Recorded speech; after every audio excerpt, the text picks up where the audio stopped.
Good afternoon. I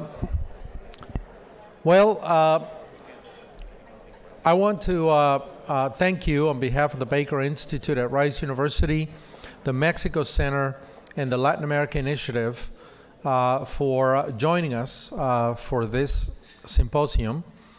We had a wonderful panel yesterday with the ambassadors from Guatemala and El Salvador, as well as the Director for the Protection of Mexicans Abroad, Ambassador Torres, yesterday.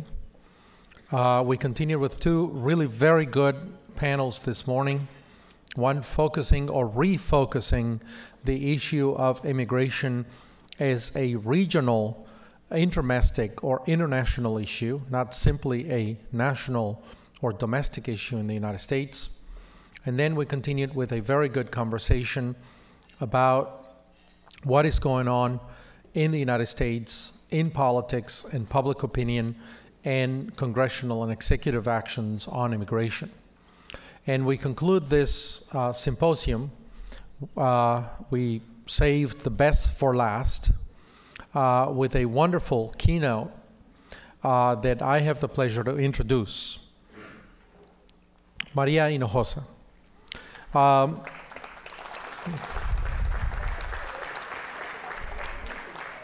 For many of us who are often lounging around the house at 9 p.m. on Sunday with NPR blasted on, we know who Maria Hinojosa is, a wonderful interviewer of the caliber of people like Terry Gross and Charlie Rose, but certainly focused on our community, the Latino community in the United States.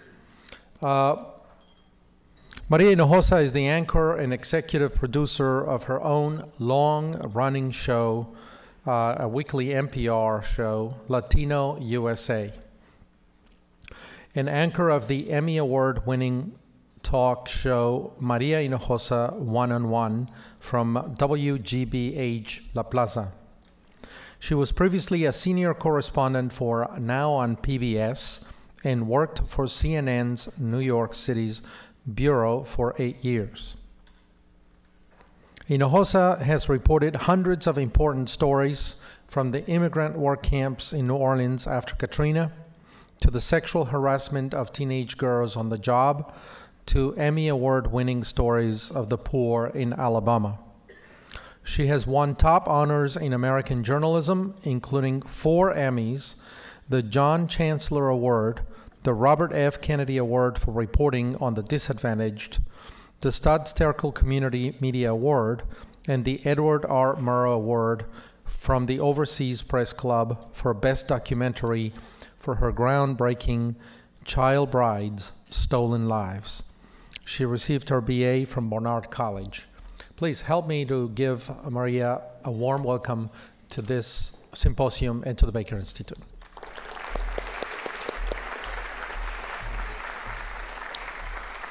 Ay, qué bueno. It's a podium that likes chaparras. You know, sometimes I get to the podium and it's like, hi. And then everybody is like, oh, it's so nice to meet you. You're really short. You sound a lot taller on radio and in television. People, so they're very upset when they meet me. They're like, oh, what happened? We're gypped. Thank you so much to Dina, to AJC, to Rice University and the Baker Institute for having me here. It's been quite a wonderful morning. And thank you, Charlie Foster, for ending your presentation talking about the media, because that just gave me the perfect segue. I've actually found this morning's panels really interesting. I've learned quite a bit. And it's great to see some old friends like mi querido Oscar Chacon. And actually, I was going to do this at the end, but now that I mentioned you, I'm going to do it at the beginning. So, you know, when you think about who we are in America, and like, well, do we really want these new immigrants here? Should we really give them the pathway to come above board, you know? I met Oscar Chacon in 1981, por ahí. We were toddlers, of course. Yes, his parents and family in the Bronx became my second home when I was a student. And as I was watching Oscar, who I haven't seen for many, many, many years, hearing him kind of give his perspective, and of course then he said, because as we in the Americans, in American history, and I was like, órale, Oscar Chacón es un gringo. 100%. And I say that jokingly porque somos familia. But actually, I'm not joking. Because Oscar was one of those people who came fleeing for his life, right? And it could have gone very badly for him. And instead, Oscar has become the living embodiment of American democracy, right? This is who our future is. It's not our future, it's our now. It's Oscar, right? But 25, 30 years ago when he was a kid, and I don't even actually, Oscar and I haven't talked, I don't know if ever, about your own story of getting here.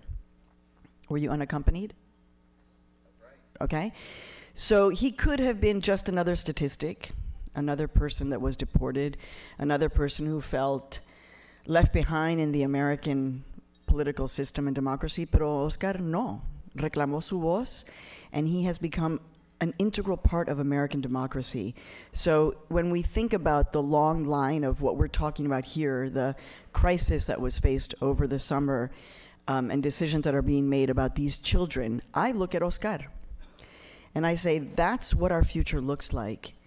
And specifically from Central America, specifically from El Salvador, where the political engagement of the people is such that we can learn from that kind of political engagement. So, Oscar, it gives me great pleasure to see you, and you are doing a great job as an amazing American and now a fellow Chicagoan, because I grew up in Chicago. So, so Central America is very much a part of my reality as a journalist on Latino USA. Of course, we've been covering Central America for over 20 years, so the story around Central America is not news to us, which is why what happened over the summer was so disconcerting. One of the big complaints that Latinos everywhere in this country have is basically our general invisibility. We are so hungry to be seen. I mean, desperate to be seen and heard. That's why, I don't know if any of you were watching the Golden Globes on Sunday night, but you know, the big moment was when Gina Rodriguez got her award, and very emotionally, because I think she was really surprised to receive it, and she just said, you know, by the way, Latinos went ballistic on social media all around Gina Rodriguez, but when she just said, you know, I come from a culture that just wants to see themselves as heroes. To be seen, right, in all of our complexity, in all of our humanity, that is something that Latinos and immigrants want in this country. For people to ask that, or to say that this is not political per se, to say that we want to be visible is not political. In fact, it is absolutely political, because that is the core of what we are as a democracy, right? And we still are the world's greatest democracy, right? Although I heard, what, less than 30% voted in Texas in the midterms? Okay, but if we are the world's greatest democracy, then being visible and being seen is at the core.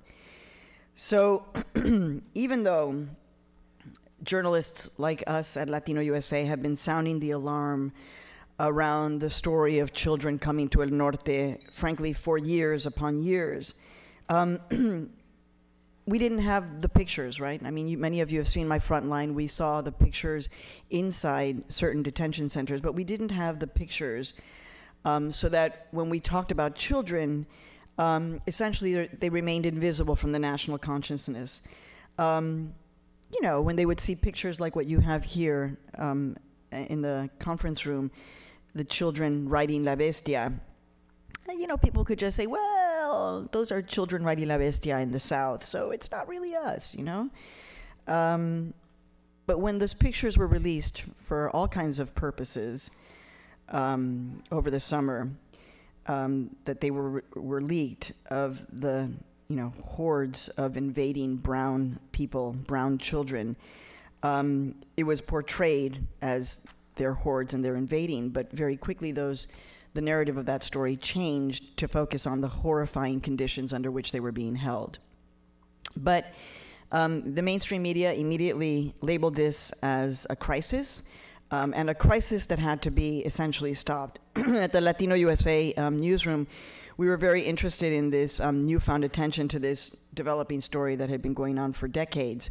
But now, there were graphics, and there was a music lead into, and now the update on the crisis of the children, both in English media and in Spanish media. Suddenly the children had their own slogan on national network news. We, like you, knew that this was happening, that it was going to happen, but somehow the story of Central America just didn't take hold. Kind of like Central America, who cares? A bunch of tiny countries, they're kind of far away, they're too small to matter. Didn't they matter before? So for us, for them, of course, this moment of the massive migration of children, which was kind of massive and had always been happening, for them, this moment was met with shock and awe. Oh my God! There are Central American kids who want to get to the United States? Oh my God, where did this come from? How did this happen? What? Where? What? That was the response on much of the mainstream media. Sí o no? Good. Of course, mis queridos and queridas, like many parts of our country and our media, they have been suffering from and continue to suffer from a very ineloquent term that I have come up with, which is called head in the sandness. If it's in general head in the sandness with Latinos in the United States and immigrants, it's a double deep head in the sand when it comes to anything related to Central America. But all of you know that, of course, our country needs to know deeply about Central America. And of course, our parts of the world have been tied for centuries. So in thinking about my speech today, I thought about, because of course, Central America and the United States, it didn't start like 3 years ago, 5 years ago, centuries, right? And then I was like, okay, well, let me think, like when I first remember understanding Central America, like if I was able to remember this, it had to have happened for other Americans. And at that time, I was still a person who was holding a green card. I'm now an American citizen, but at that time I was, I think I was 10 or 12. I was a kid trying to fit in, basically in high school, but I remember my parents had a friend who came to visit and have dinner with us. He was a medical doctor like my father, and he came back with pictures and stories about Nicaragua and the earthquake. And we sat and we watched slides. Remember that, when you would do like slides? So we watched, his diapositivas from Nicaragua. And I remember then putting that together with the coverage that I had seen about the earthquake in Nicaragua, and then the stories about Somoza selling the blood donations that he had received for free and selling them for profit. And it really helped me to understand what it was to have actually a dictator in a country, and realizing that he was a stone's throw actually from the country where I was born, Mexico, hearing about Roberto Clemente. So at the time that I was 10, 12, 13 years old, Central America had already made an indelible mark on me. So Central America being talked about again as part of our history, it's like, yeah, of course. In college, when I met Oscar, Central America was everywhere in the news. It was on campus. There were protests, the story of the murder of Monsignor Romero, the 4 Catholic lay workers, the stories of the massacres in the New York Times on the front page. But even then, in my college, at Barnard College and Columbia University, where I was a member, I was a strange breed because I was a Mexicana from Chicago, so I wasn't like from Texas or from California, where they love to pelear entre ellos. But I was, in part because of the fact that I was a Mexican immigrant from Chicago, now in New York, I absolutely saw myself in the story of Oscar's family. And so Central America, and plus I was studying women's studies and political economy in Latin America, so that, I became very much interested and involved in this conversation on campus. But even then, being a member of the Chicano caucus, my Chicano brothers and sisters was like, oye, ¿por qué te interesa tanto Centroamérica? We're not from there. So why? Why was there this kind of separation back then? Of course, for me, again, with everything that I was studying, I was also witnessing politics in action. Oscar, did you take part in the hunger strike at Riverside Church? What year was that? So in 1982, over 24 people, activists like Oscar, went to Riverside Church, took part in a hunger strike. So I was witnessing actually democracy in action. I ended up writing my BA thesis about Central American women refugees on Long Island, who already had been there not for 1 or 2, but several years. I saw what was happening, for better or for worse, as a reflection of our democracy, and trying to understand what it reflected about who we were. Were we a humanitarian country that was exporting democracy, or were we a Cold War military geopolitical country that was interested in exporting hardware and a different version of democracy? As a journalist then, I left, if you will, any of the activism that I had done, and I became a journalist. And at NPR, I was the first Latina to work in the NPR news department. And we put those stories of refugee communities in Washington, D.C. on the air with Scott Simon. We actually visited an immigrant detention center in Harlingen, Texas, that had never been put on the air. This was 1985. Centroamericanos in their orange jumpsuits. I can see them right here. And yet, what? Here we are, fast forward, repeating the same story. And in 1989, I was in El Salvador covering the ofensiva of del 89. The bombs were dropping everywhere in Apopa. I could see them from my hotel room. I went to a hospital. No me acuerdo en qué departamento. I wish I could. It wasn't Chalate, it was to the south, but there had been a hospital that had been bombed. ¿Te acuerdas? Cabañas. And in that hospital with Scott Simon, we interviewed an 8-year-old girl who had a hole in her leg, in the back of her thigh, about 3/4 of an inch deep from a piece of shrapnel. And she was crying. She was terrified, and she took my microphone and she said, is your story going to come out in the United States? Because my mother's somewhere in Los Angeles. Mamá, ¿estás allí? Do you know where my mother is? Like that Dr. Seuss book, And I remember that when we put that on the air at NPR, it was one of those moments that was just gripping. Somehow Central America then just faded into the background. Again, so many countries to remember, and are they at war, and are they good, or are they bad? There are so many massacres. Are they all just Hispanic, brown people trying to get north because life is better here, right? Of course, no understanding of the complexity behind it all. And we repeat these stories at Latino USA because we started in 1993, so we were already able to tell these stories and have been reporting them over and over again. But basically disappears from front page, basically disappears from much of our media. We go down, actually, in the early 2000s to do a series of documentaries called Después de las Guerras, because we knew that after wars, there are the post-war stories.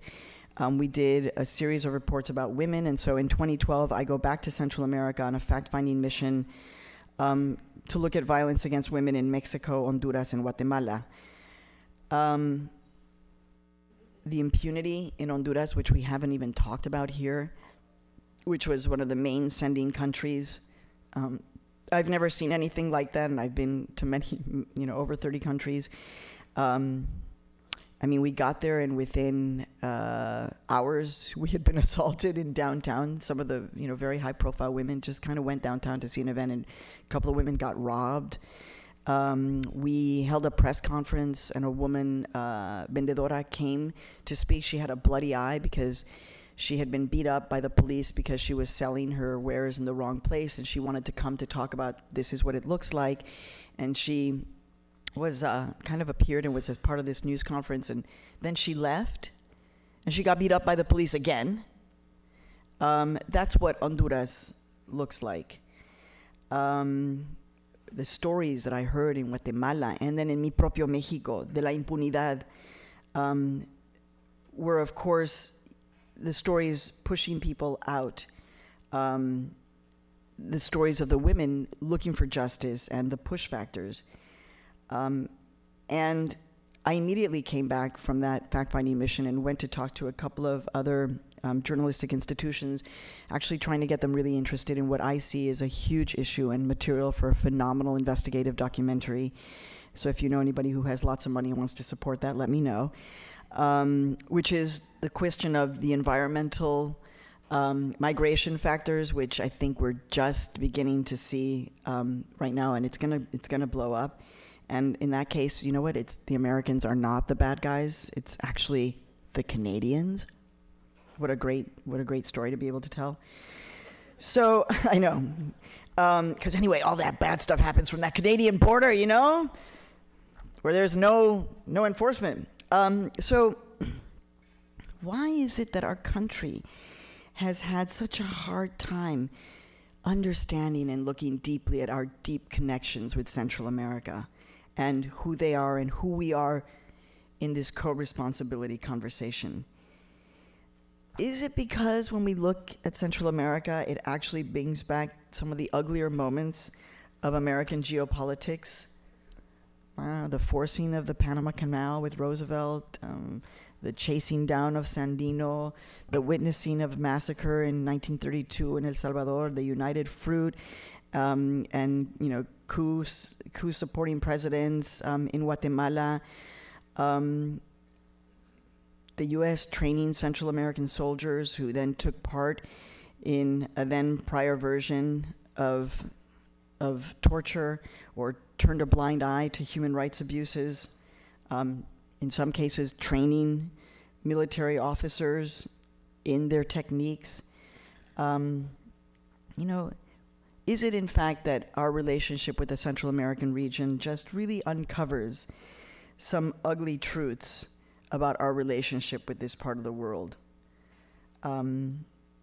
Is it in fact that it's so hard to tell the fact that our relationship with this region has forced young people to become so desperate that, yes, they're willing to leave? My God, we were covering this story when Elian Gonzalez came, and everybody was focused on Elian, and we were like, there are other kids, and we went and we found the Central American, and I don't like this term, unaccompanied migrants. I'm going to tell you in a minute why. But we found them. So this was, what year was Elian? Who? 2000, por ahí. Already they were here. And already somehow they were invisible.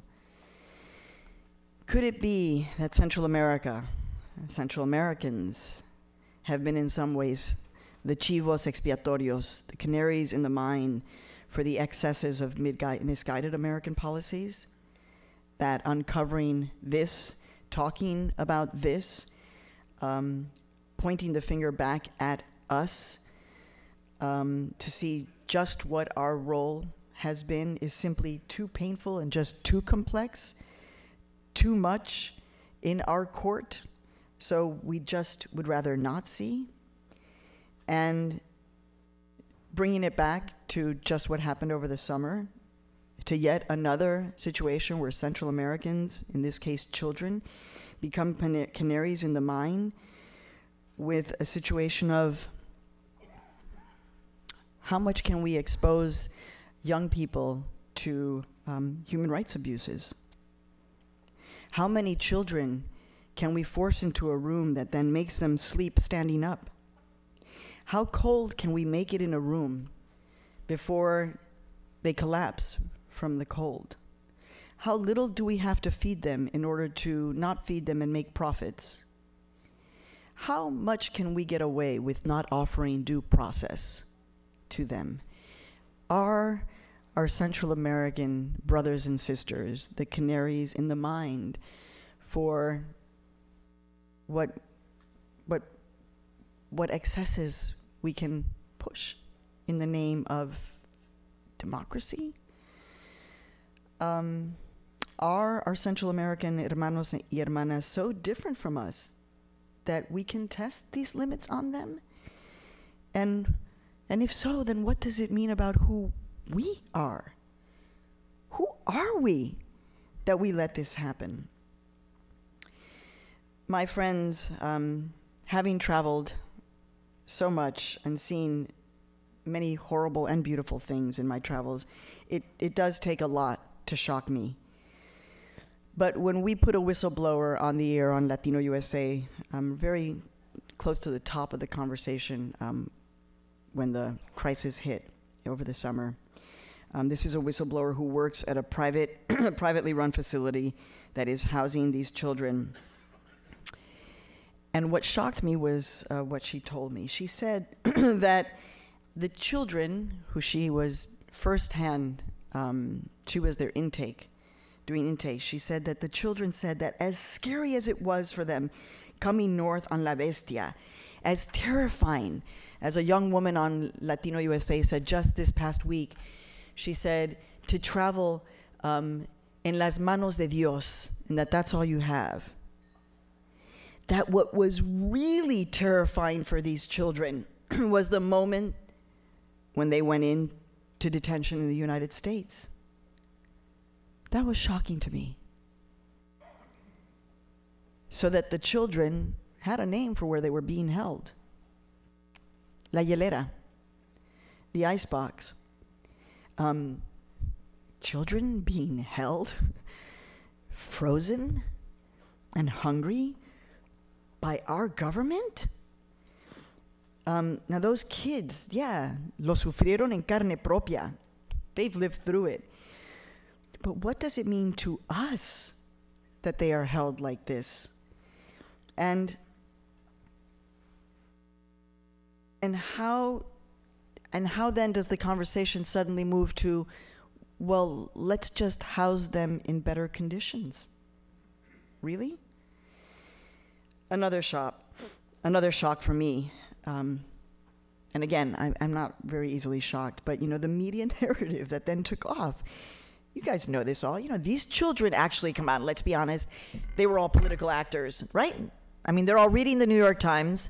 They're all on CNN.com. These kids, right? They're watching what's happening in the White House so they could make the political decision about when was the right time to leave their homes in Central America and move to the north. As you know, this was a media narrative that was put out there, that these children were political actors making decisions on what they understood to be Barack Obama's policies.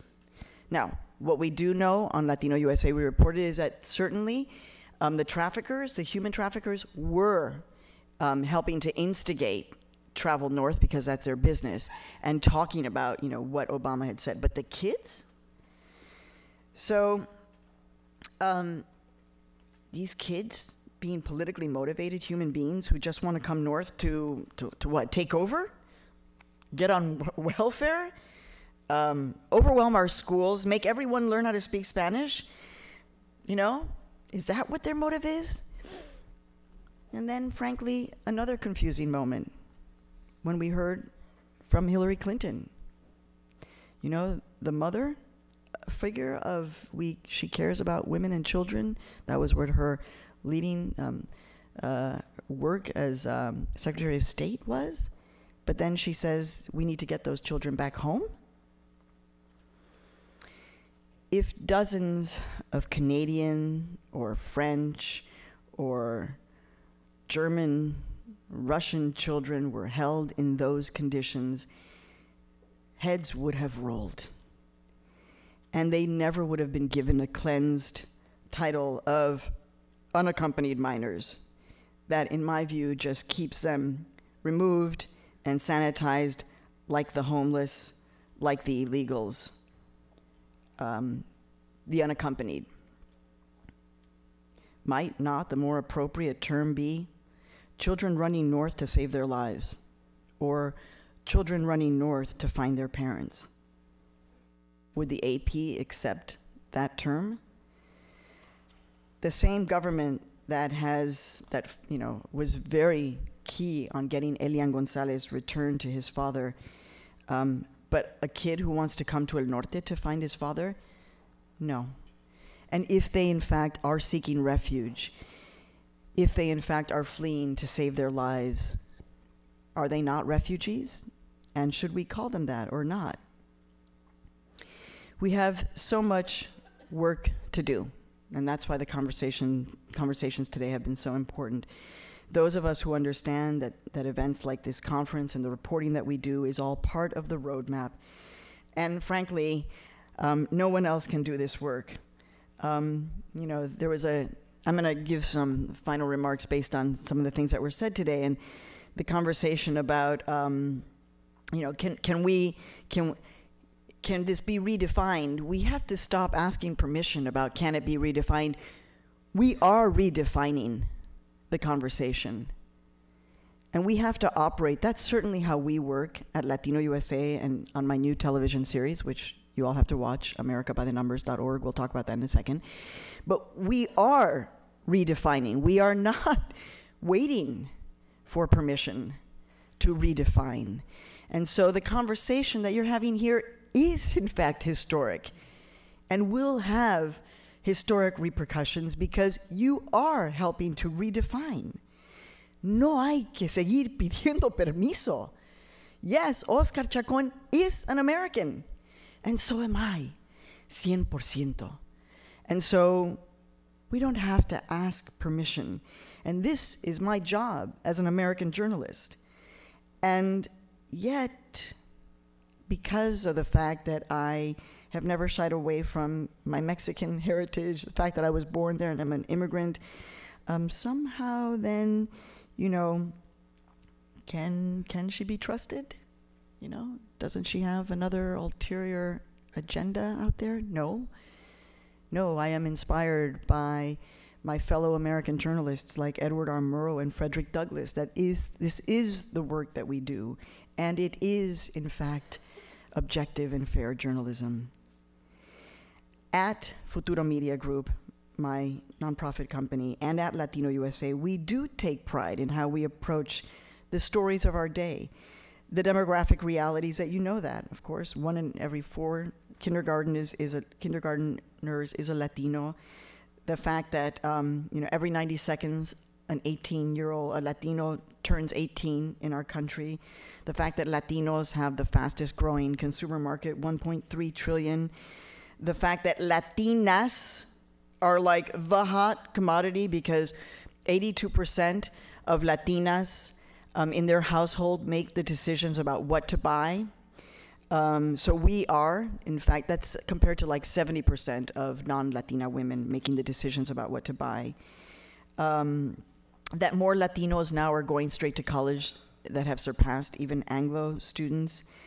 That, I love this one, 1 in 4 movie tickets sold in the United States of America is bought by a Latino. Yeah, oh, you know, because when we go to the movies, it's not just one person, it's la abuelita, el abuelito, el tío, la tía, los primos, el bebé, you know, the whole family. So So when we approach these stories at Latino USA and Futuro Media and America by the Numbers, when we see these demographic realities, we are not sent into a tailspin.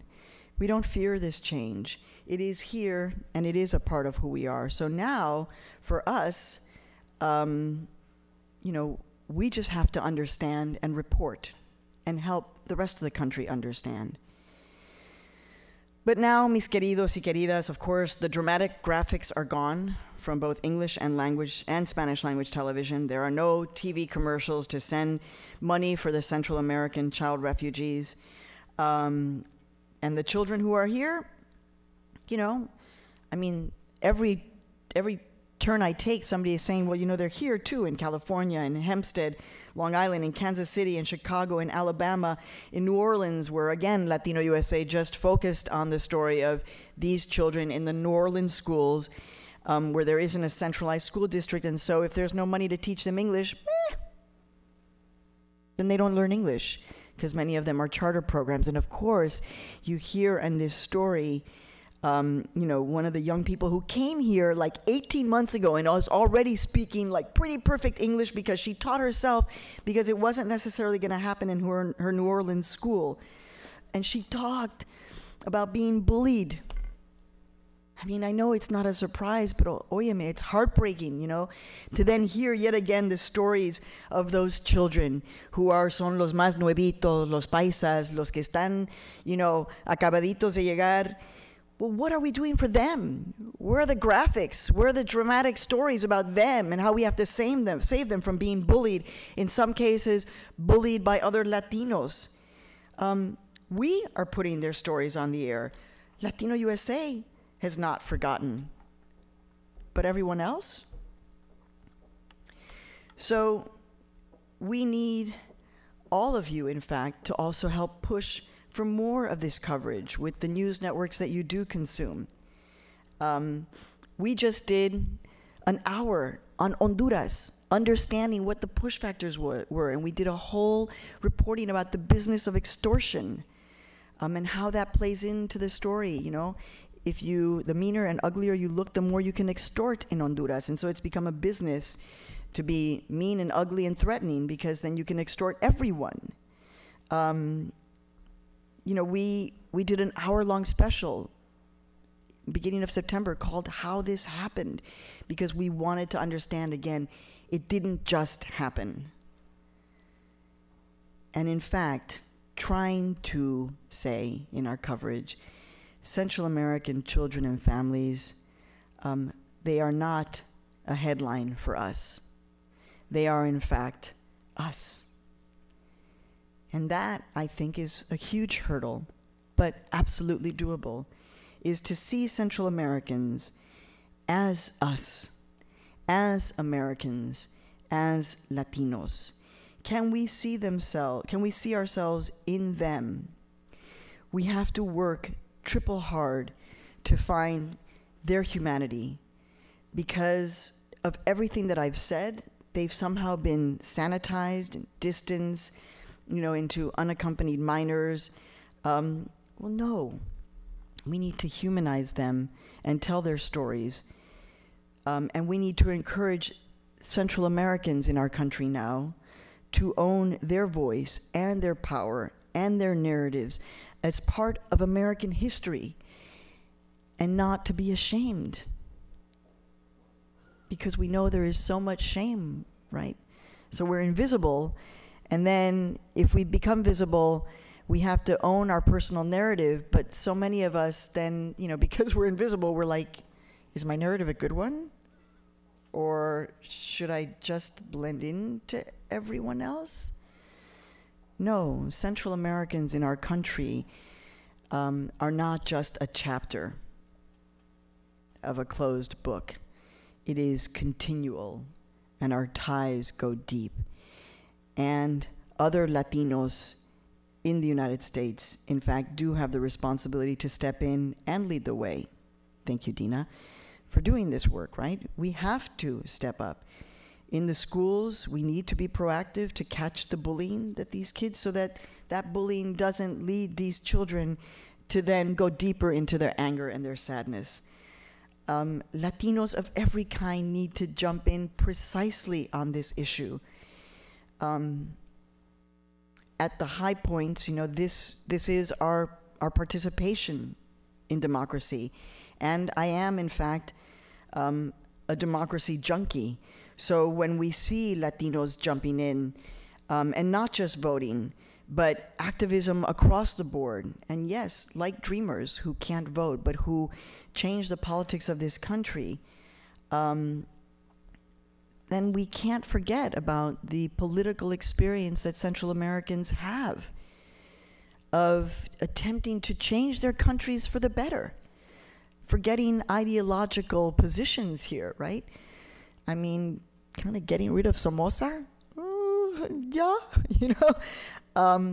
So we, as Americans, can actually learn something from the roots of Central Americans' democratic engagement.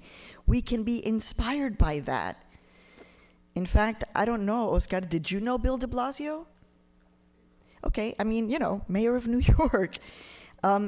He is part of this broader, deeper relationship, and maybe he learned something about his own political engagement from Central Americans that he was working with as a kid decades ago. Can we, in fact, see the benefits of energizing our democracy, of really believing in the dream and in the Statue of Liberty? Can we empower these new Centroamericanos, hermanos y hermanas, to in fact inspire us and surprise us with their version of democracy, of American democracy? We must. And we must work harder to see the ties that bind us, because they run deep. So my son is, okay, moment of pause. My son's full name is Raúl Ariel Jesús de Todos los Santos Pérez Hinojosa. And my daughter is María Jurema Guadalupe de los Indios Pérez Hinojosa, because I'm going to make it cool to have 16 names. And in fact, it's working. But anyway, so my son is now at school in Chicago. And to save money, we decided to have him come home for winter break by taking the train from Chicago to New York. And so when he was in Buffalo, and he texted me, "Mom, immigration agents just got on the train and started asking us for our citizenship. Mom, what happened here, Mom?" The ties that bind us, right? Kids, pulled off trains in Buffalo, kids pulled off trains in Mexico. Is this just a nicer version of the Gestapo? In the end, it comes down to our humanity, right? Unaccompanied minors are not unaccompanied minors, UMs. They are kids running north to save their lives. And illegals in Mexico are not personas en tránsito. Illegals here are not just illegals like Lou Dobbs and the New York Times and the Santa Barbara newspaper still want to call us. And from here, I bring in somebody who is a personal hero of mine and who I was able to meet. And it was this person who taught me, as a journalist, to attempt never to use the term or label illegals. And this person is not a radical Latino studies professor at Columbia University. No, this person couldn't be any more different than me. Elie Wiesel. It was Elie Wiesel when I asked him and I met him and I said, "Please tell me about this term. I'm being asked to use this journalistically." And he said, "You know what, Mr. Wiesel said to me, there is no such thing as an illegal human being. We may have committed a crime, but that does not make us illegal." And what I do when I lecture is I say to audiences that are sometimes not as diverse as this, and I say, so that would mean that, like, if any of you have ever committed a traffic violation, you would then from there on be known as an illegal driver. Or if you didn't pay your alimony one month, you would then from there on be an illegal father. Or if you didn't pay your taxes, you would therefore be an illegal taxpayer. And then Mr. Wiesel said, you know, it is an attempt to dehumanize. And he said, and what the Nazis did was that they declared the Jews to be an illegal people. And that is how the Holocaust started. So we do have a historic duty to see the relationships between our communities. And that historic duty is what motivates me. Now, let me just take a couple of seconds and reflect on some of the comments that were made. I think it was Oscar that you actually said, we've been asking for a redefinition. And that's where I said, we don't ask for the redefinition. We together create and redefine the story. You know, again, is the correct title Children in Search of Safety? I don't know, but we don't have to wait. I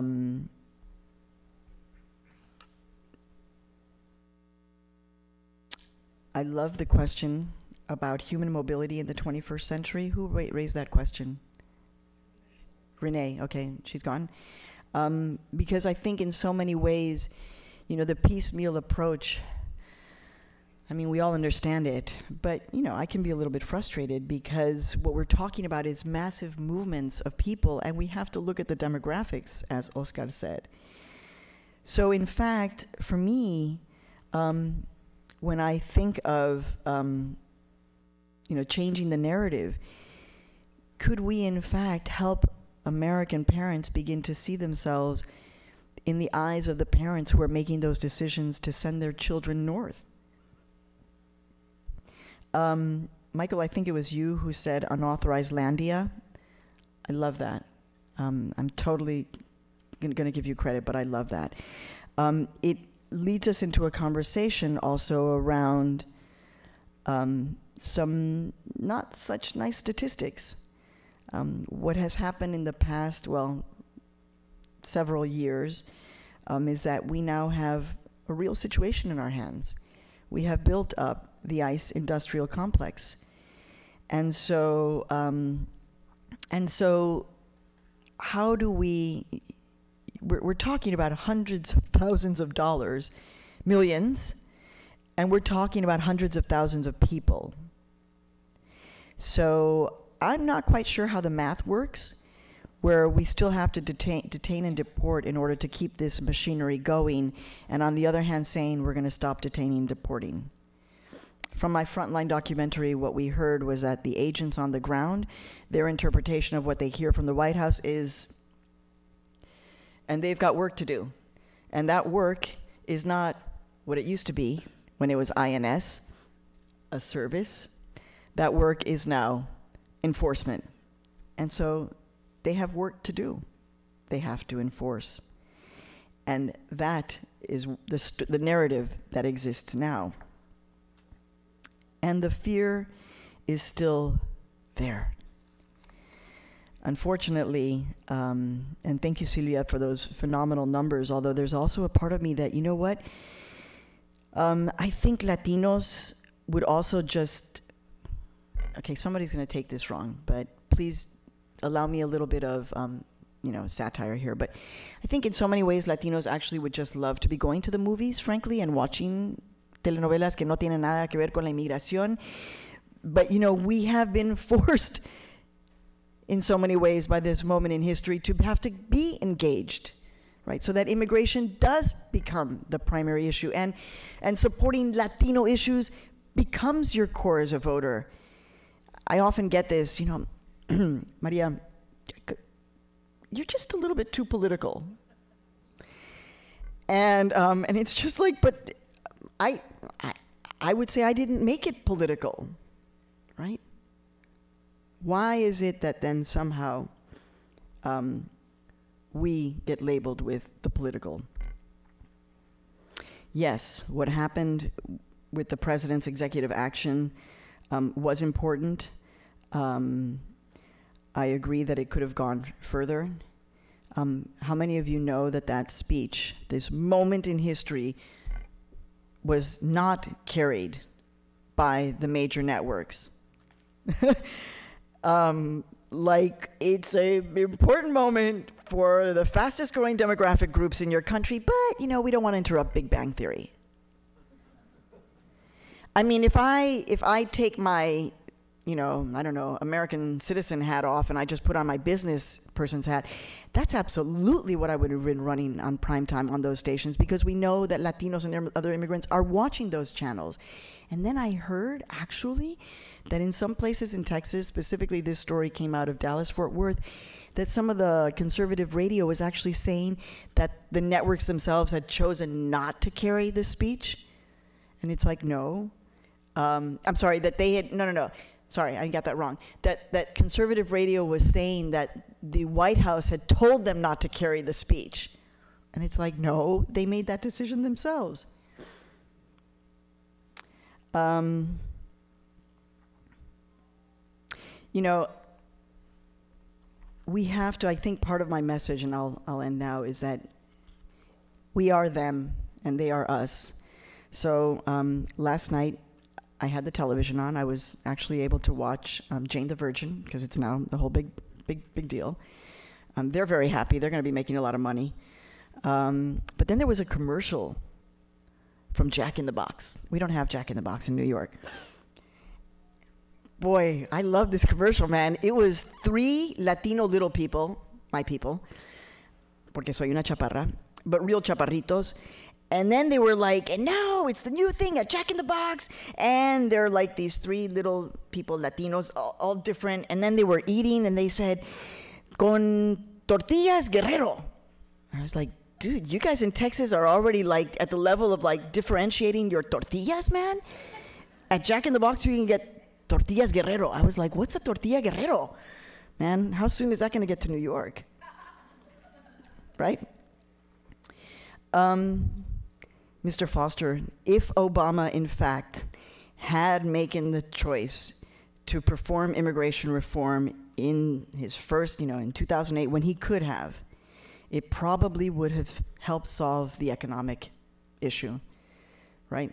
How many people are just not buying that home, not buying that car because they're afraid that their husband is going to be deported? So it actually is, take away everything, all of the humanitarian, todo, the Statue of Liberty, Emma Lazarus, the pilgrims, and nah. Just smart economic decisions. And finally, we did a story about a man from Guatemala who actually had TPS. Oscar, to bring up your point about TPS. He's been here now for 15 years. And he was, picked up on something minor from DHS, and then he was told that he had to present himself. And this was happening literally in the week before the president was going to speak.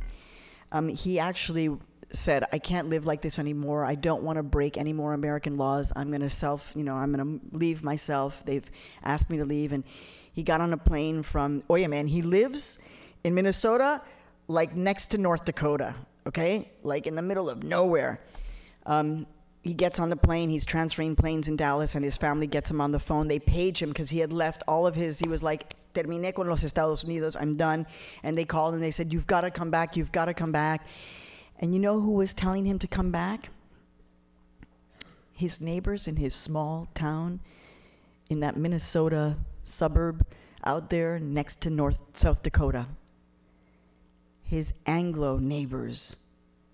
Those were the ones who were saying, they weren't saying no te vayas. Although some of them, of course, don't go. You are us. They are us. We are them. The us is us. We are. Muchas gracias. Thank you.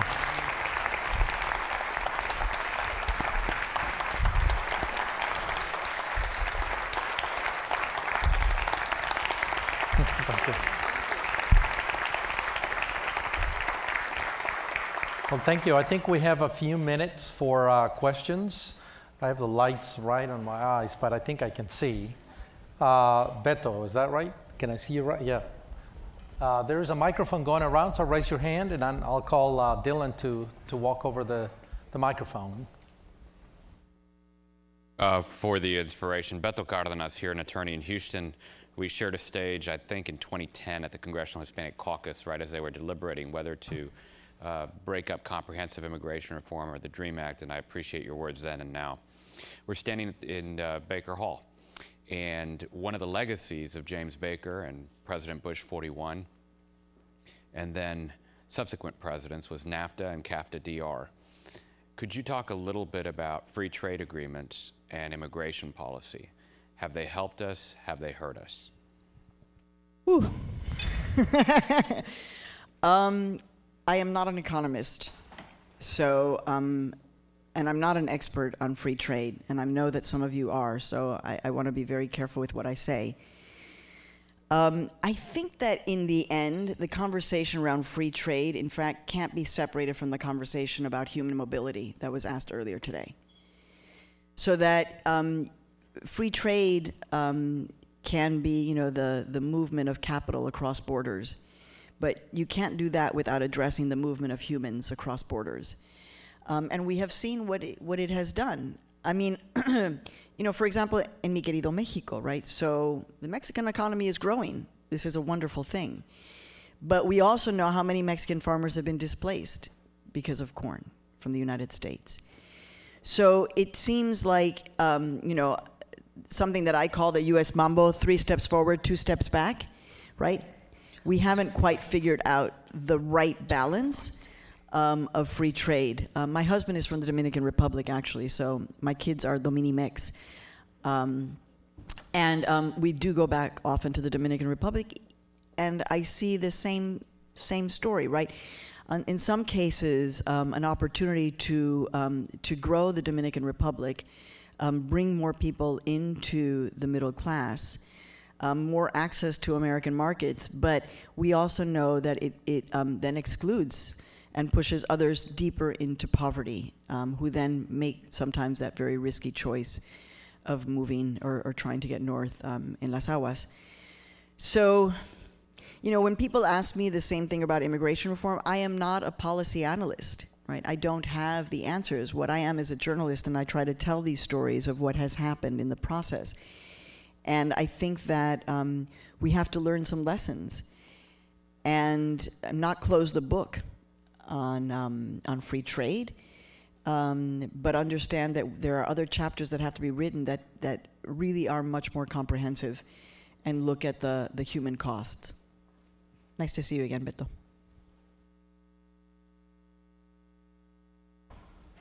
Yeah, Lawrence.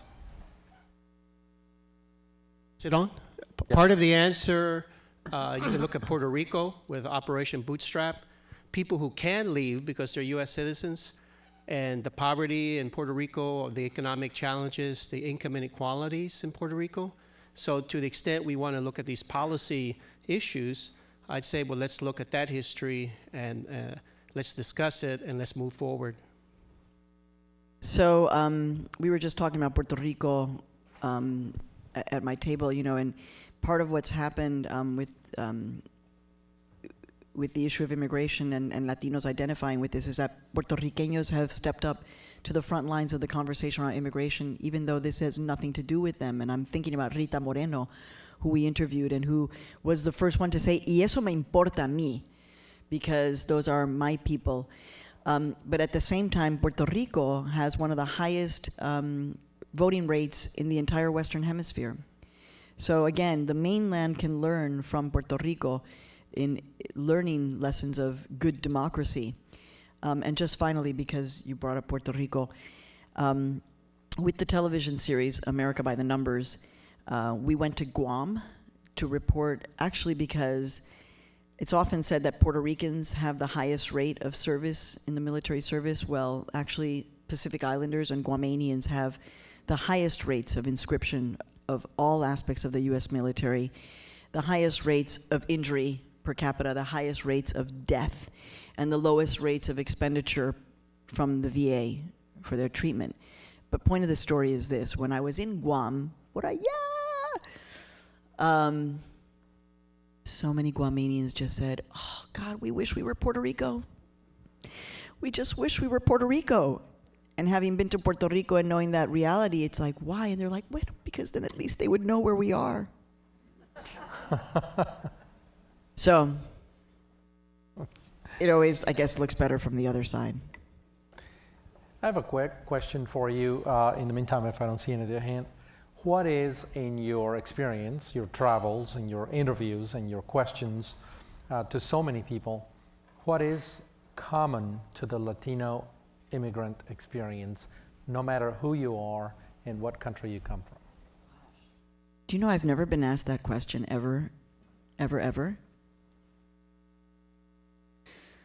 I mean, I think the common part is actually what happens when you get here, right? Is not what you left behind, but what you get when you're here. And I think probably it goes along with the things that I've been talking about, which is a sense of not being quite sure if we can proudly own our narrative, and that our narrative as immigrants, are we really a burden to this country, or are we just as important as the Pilgrims? And I think that we struggle with that. We're not sure, because I think the narrative around the media hasn't been one of, and even in our history books, hasn't been one of, you are equal and we see you, but rather, you know, are we really sure that we want you here? Are we really sure that we belong? And as a professor now, as I'm a professor at DePaul University, part of my work with my students is to have them own their power and their voice, because so many of them do feel still, and these are the best, right? They've gotten to DePaul. They're success stories. Y todavía they walk around like, I don't think I'm American enough. I don't think I'm good enough. And then, of course, we also know this, and I don't think I'm Latino enough. That's going to get fun. That's not going away. But that's, you know, part of who we are as Latinos, which is also just like, am I Latino enough? Am I a good Latino, or am I a bad Latino? We even did a segment on Latino USA called The World's Worst Latino. And Nancy, my assistant, who is named Nancy after Nancy Reagan, because her parents were undocumented Mexicans who were legalized through Ronald Reagan, and they said their firstborn will be named after Ronald or Nancy. So she's Nancy. Y pobre Nancy no come chile. So she's like, I am the worst Latina ever. Yes. Dylan has a microphone right behind you.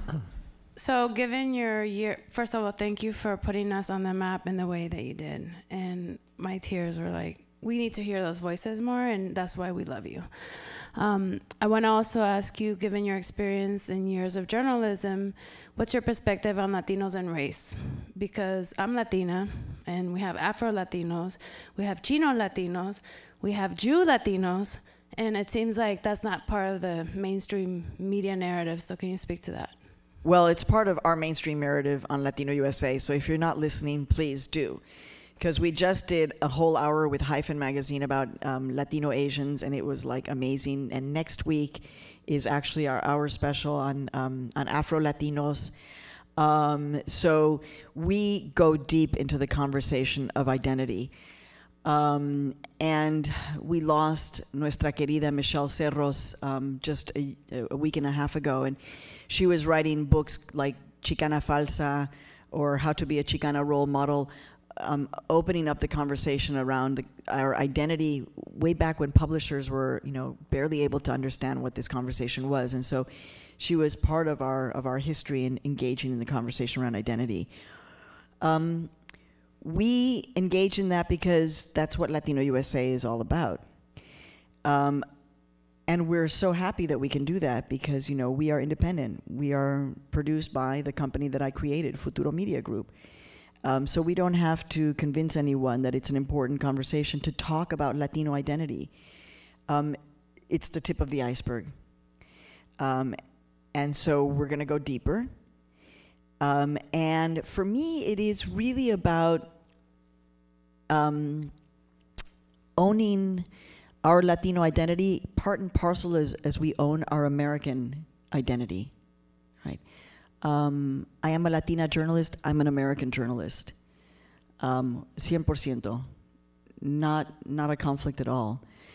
But at the same time, I look at my daughter and I see her struggles. You know, she, and this is a term like illegal that I do not use. I don't use the term minority because I'm not a minority. We're not minorities. But, you know, in her school, she is a minority. So she really does suffer from, am I good enough? You know, do I have a place here? And then I see Gina Rodriguez, you know, winning the Golden Globes and kind of shocking everybody. So it is a story that is unfolding, and again, I guess for all of us, it's a story in which we don't have to wait for permission to have it, and to go deep.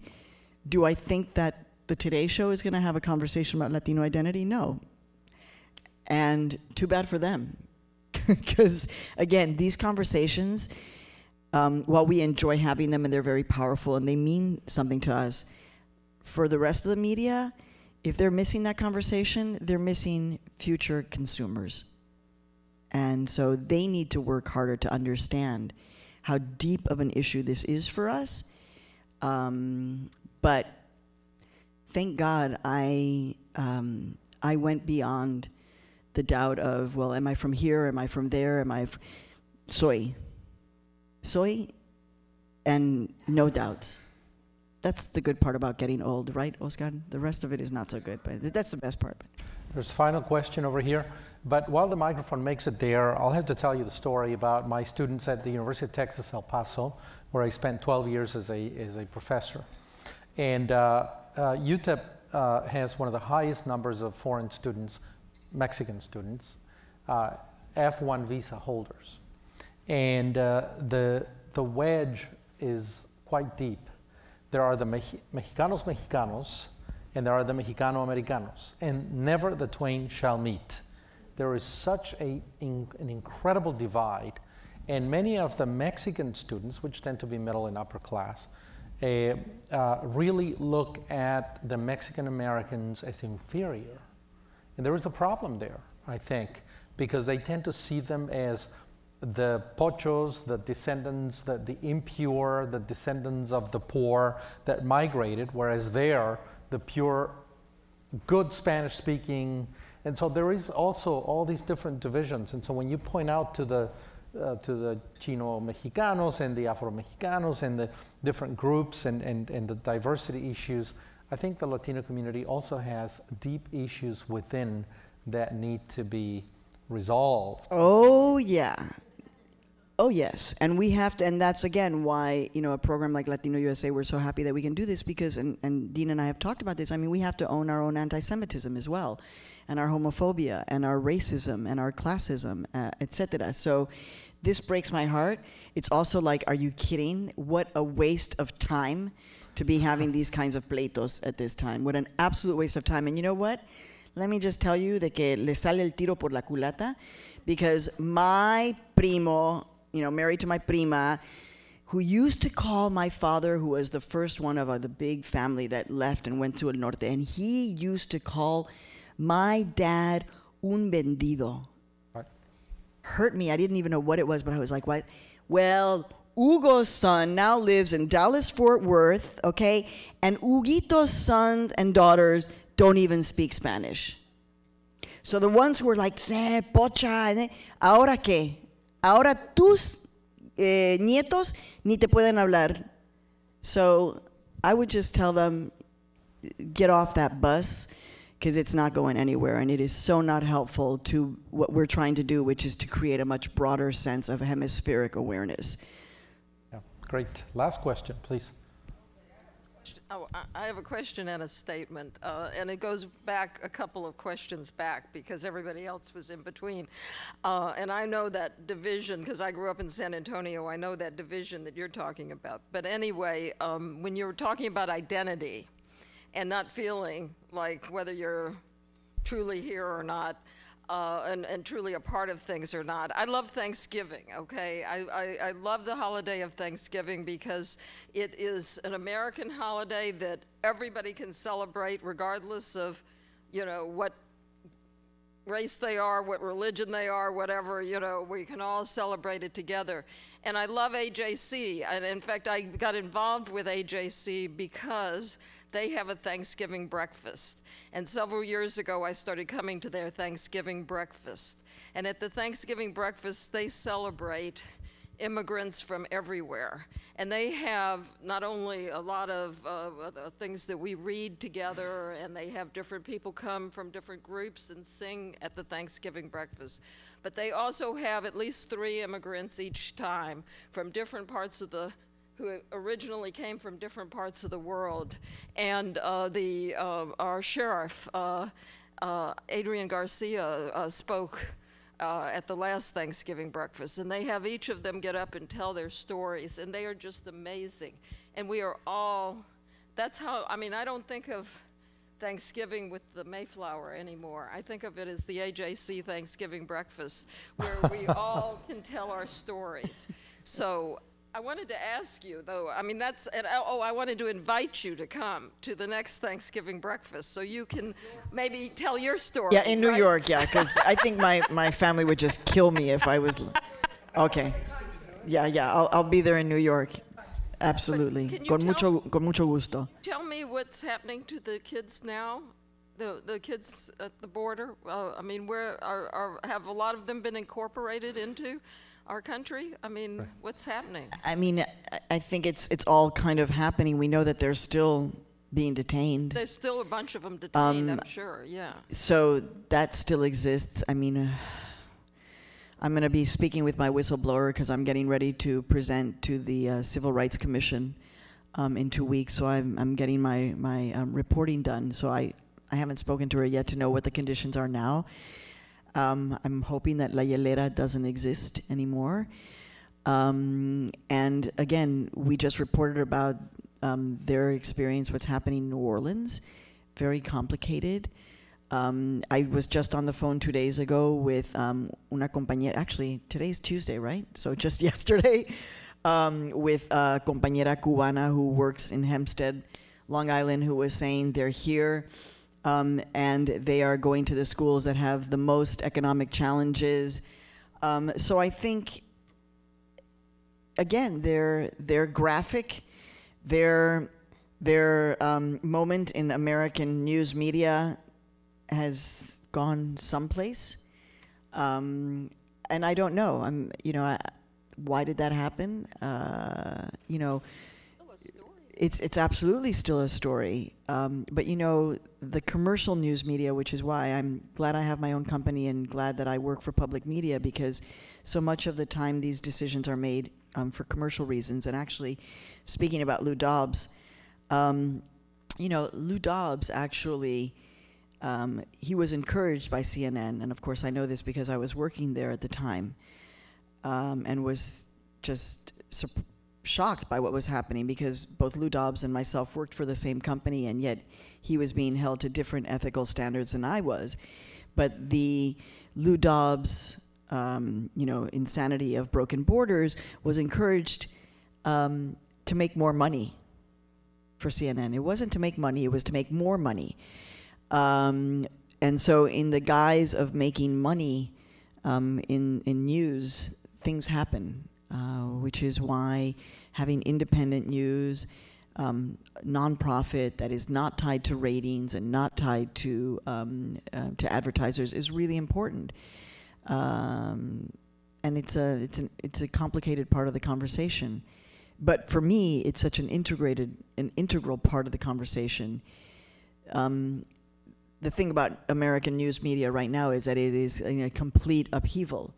So kind of all bets are off. And in that sense, we're more equal. So for example, I launched a television series on PBS called America by the Numbers. You can all watch it online right now. It ran just last 2-3 months. And we were able to deliver pretty amazing ratings in terms of increasing African American viewers and Latino viewers and younger viewers. And we did it independently because we believe that audiences actually appreciate stories being told from a different perspective. And so as our changing demographics are real, that's why the series is called America by the Numbers, because it's based on hard data. We believe that they want to see these stories told from a place that is not horror of, oh my God, the country's changing, it will never be the same, I'm going to lose everything. That's not the way we tell the stories. So the American media has a huge role to play. I see you as my partners, so if you want to talk more or get my card, or please come see me, because it is an integral part of what we do. And again, I see that as part and parcel of my American duty as an American citizen. Great. Thank you very much. I want to say something before giving a round of applause for Maria. I was told at AJC that there will be a report on the symposium, so expect something in writing coming up in the future. I want to thank all the panelists that participated. I want to thank the Mexico Center staff, Latin American Initiative, and the Baker Institute, and the Rice University for all the support. Of course, there's a lot of people to organize something like this. And of course, now, to finalize, please let us stand up and thank our keynote. Thank you. So much. Thank you. Thank you. Thank you so much.